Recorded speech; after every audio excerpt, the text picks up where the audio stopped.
കാഞ്ഞങ്ങാട് ആലാമിപ്പള്ളിയിൽ ഓടിക്കൊണ്ടിരുന്ന കാറിന് തീപിടിച്ചു. കാറിലുണ്ടായിരുന്ന നീലേശ്വരം സ്വദേശിയായ ഉടമ നിമിഷങ്ങളുടെ വ്യത്യാസത്തിലാണ് അപകടത്തിൽ നിന്നും രക്ഷപ്പെട്ടത്.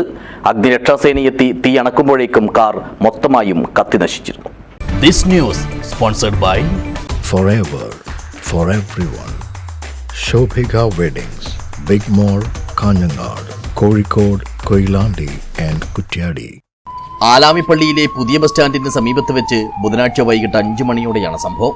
കോവൽപ്പള്ളിയിൽ ഹോട്ടൽ നടത്തുന്ന നീലേശ്വരം നെടുങ്കണ്ടത്തെ മുഹമ്മദിന്റെ കാറിനാണ് ഓടിക്കൊണ്ടിരിക്കെ നടു റോഡിൽ വെച്ച് തീപിടിച്ചത്.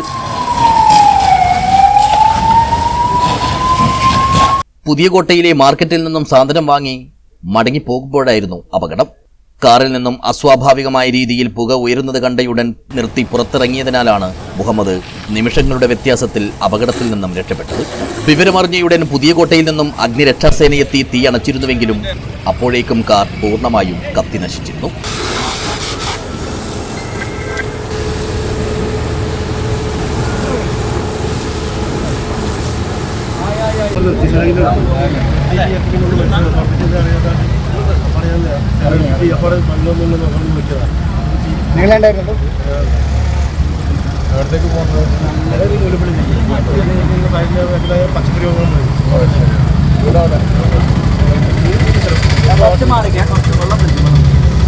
സംഭവത്തെ തുടർന്ന് ഇതുവഴിയുള്ള വാഹന സഞ്ചാരം തടസ്സപ്പെട്ടിരുന്നുവെങ്കിലും ഹോംഗാർഡുകളെത്തി അധികം വൈകാതെ ഗതാഗതം പുനഃസ്ഥാപിക്കുകയായിരുന്നു.